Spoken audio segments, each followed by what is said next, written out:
حضرت عمر رضی اللہ تعالیٰ عنہ فرماتے ہیں کہ ہم ایک روز حضور علیہ الصلوۃ والسلام کی خدمت میں حاضر ہوئے تو ہم بیٹھے ہوئے تھے کہ ایک شخص ہمارے پاس آیا جس کے بال انتہائی سیاہ، جس کے کپڑے انتہائی سفید، یعنی صاف ستھرا لباس پہنا ہوا تھا۔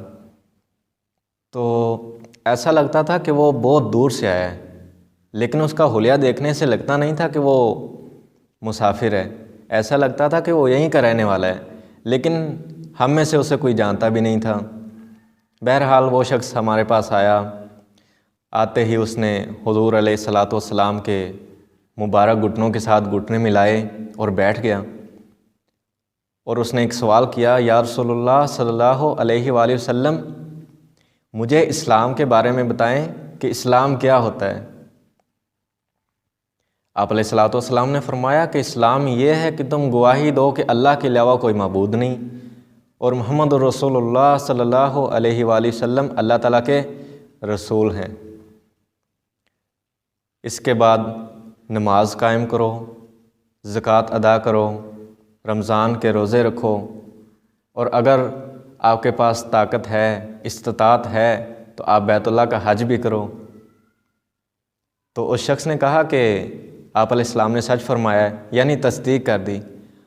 تو پاس بیٹھے حضرت عمر فاروق رضی اللہ تعالیٰ عنہ فرمانے لگے کہ ہمیں حیرانگی ہوئی کہ ایک شخص اجنبی ہے، ہم اس کو جانتے نہیں ہیں، وہ آیا ہے، آپ علیہ الصلوۃ والسلام کے مبارک گھٹنوں کے ساتھ گھٹنے ملا کر بیٹھ گیا، آتے اس نے ایک سوال کر دیا ہے، تو آپ نے اس کا جواب دے دیا ہے اور اس نے اس کی تصدیق بھی کر دی ہے، یعنی سوال بھی کیا ہے اور اس کی تصدیق بھی کر دی ہے۔ بہرحال ہم دیکھتے رہے۔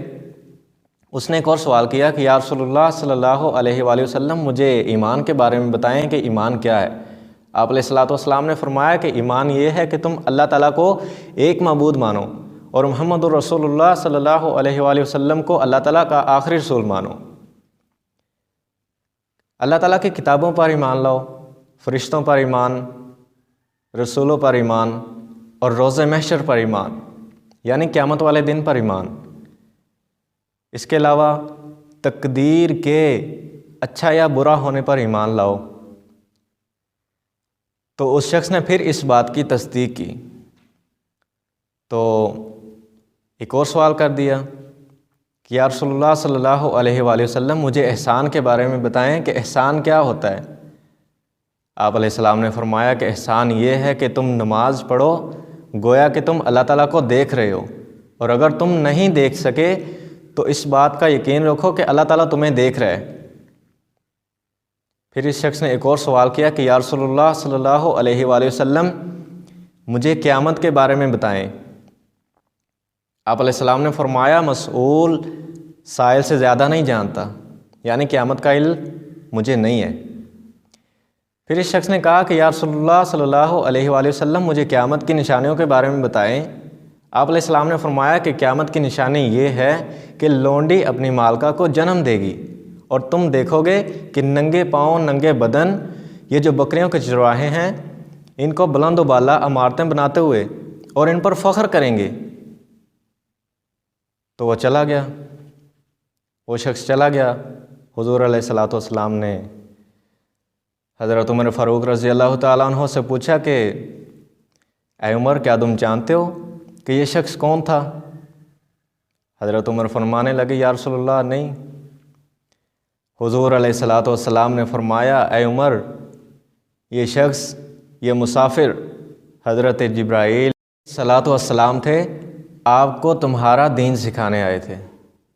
یعنی ایک شخص حضور علیہ الصلوۃ والسلام کے پاس آیا ہے، آپ علیہ الصلوۃ والسلام سے چند سوالات کیے ہیں کہ اسلام کیا ہوتا ہے، ایمان کیا ہوتا ہے، اور آپ علیہ الصلوۃ والسلام نے ان کا جواب دیا ہے، تو صحابہ کرام رضی اللہ تعالیٰ عنہ کو ان کا علم ہو گیا کہ اسلام کیا ہے، ایمان کیا ہے۔ اسلام کیا ہے؟ اس بات کی گواہی دینا کہ اللہ کے سوا کوئی عبادت کے لائق نہیں، اور محمد الرسول اللہ صلی اللہ علیہ وآلہ وسلم اللہ تعالیٰ کے آخری رسول ہیں۔ اس کے علاوہ نماز پڑھنا، یعنی نماز قائم کرنا، زکوٰۃ ادا کرنا، رمضان کے روزے رکھنا، حج کرنا، اور ایمان میں کیا چیز آ جاتی ہے اس بات کی گواہی دینا کہ اللہ تعالیٰ کے سوا کوئی معبود نہیں اور محمد رسول اللہ صلی اللہ علیہ وآلہ وسلم اللہ تعالیٰ کے آخری رسول ہیں، یعنی اللہ تعالیٰ کو ایک ماننا، حضور علیہ الصلاۃ والسلام کو اللہ کا آخری رسول ماننا، یہ ہے ایمان۔ اور اللہ کی کتابوں پر ایمان لانا، فرشتوں پر ایمان لانا اور روز محشر پر ایمان لانا، یعنی قیامت کے روز پر ایمان